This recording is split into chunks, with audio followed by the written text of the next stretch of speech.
CMA-CD का course आपको doctor बना सकता है। जी, सीएमए-सीडी का एक ऐसा डिप्लोमा लेवल का एक कोर्स होता है। 2 साल का कोर्स होता है, 4 सेमेस्टर होती हैं और फीस की अगर हम बात करें तो लगभग 50,000 रुपए के करीब आता है।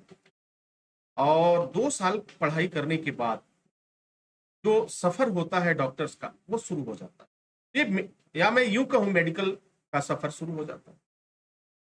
अब जैसे देखो, सीएमए-सीडी करने के बारे में कौन सोचता है? अगर किसी वजह से नीट नहीं निकला आपका, किसी वजह से एमबीबीएस में सिलेक्शन नहीं हुआ आपका, या पैसे का बहुत ज्यादा अभाव है, आप नहीं कर पा रहे हो, तो बिल्कुल निराश मत हो।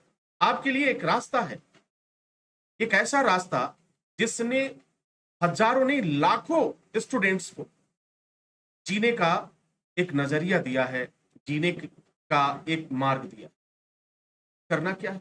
पैसे नहीं है तब भी कोई बात नहीं, आप कर सकते हो इसे। अब मैं एक तरीका बताता हूं, उस तरीका को अपना लो। सबसे पहले काम करो, नहीं हुआ कोई बात नहीं, आज से निकलो, घर से निकलो, घर से निकलो और जहां भी अपने जनपद में है किसी न किसी डॉक्टर के अंडर में आप जाकर के उनके यहाँ काम करना शुरू करो और सीधी एक बात कहो कि सर मुझे आप जो कुछ भी देंगे मुझे स्वीकार होगा, क्योंकि मुझे काम सीखना है, मैं आपके यहाँ रहूंगा। वहां इस बात की चर्चा मत करो कि हम सीएमए-सीडी का कोर्स कर रहे हैं और फीस के लिए पैसे नहीं है इसलिए मैं आया हूं। ये सारी बातें कहोगे तो फिर शायद वो डॉक्टर आपको नहीं रखेगा, क्योंकि उसे मालूम है कि इस 2 साल बाद चला जाएगा मेरे पास से।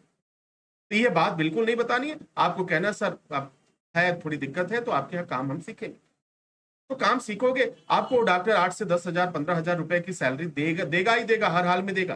धीरे धीरे आप काम सीख लोगे, काम संभालने लगोगे, वहां भी पैसे मिलने लगेंगे, कुछ अपनी कमाई से कर लोगे, तो 20 से 25,000 रुपए आपके कहीं गए नहीं हुए हैं, महीने के मिल जाएंगे। और जब इतनी पैसे मिल जाए तो अगर 2 महीने भी थोड़ा सा मेहनत कर दोगे तो तुम्हारे 50,000 रुपए फीस निकल जाएगी और उसके बाद एडमिशन ले लो, पढ़ाई कर लो। और जब तक तुम्हारा कोर्स कंप्लीट होगा तब तक क्या होगा, तब तक 2 साल का एक्सपीरियंस भी आपको हो जाएगा, 2 साल का एक्सपीरियंस भी हो जाएगा। और फिर उसके बाद से आपका सफर शुरू होगा। आप अपना उपचार केंद्र खोलो, ठीक है, कहीं ग्रामीण क्षेत्र में अपना लोगों की मेडिकल की सहायता दो, उनकी मदद करो। अगर आपका सपना और है कि नहीं मैं डी फार्म भी करना चाहता हूं, बी फार्म भी करना चाहता हूं, एम फार्म करना चाहता हूं, वहां से सफर शुरू करो, कोई अब दिक्कत नहीं आएगी, क्योंकि अब पैसे आने के रास्ते आपके पास बन गए। फिर उसके बाद से आप बीएमएस कर लो, एमपीटी कर लो, बीपीटी कर लो, तमाम तरह के ऑप्शंस आपके पास आ जाते हैं और वहां से सफर शुरू करके आप गवर्नमेंट जॉब में भी जा सकते हो। आप डी फार्म करोगे, गवर्नमेंट जॉब में जा सकते हो, बी फार्म करोगे, वहां से गवर्नमेंट जॉब में जा सकते हो। हर हॉस्पिटल में वैकेंसीज आती रहती है सरकारी। तो सीएमएस-ईडी का कोर्स आपको सरकारी नौकरी तक ले जाएगा, इसमें कहीं कोई दो राय नहीं।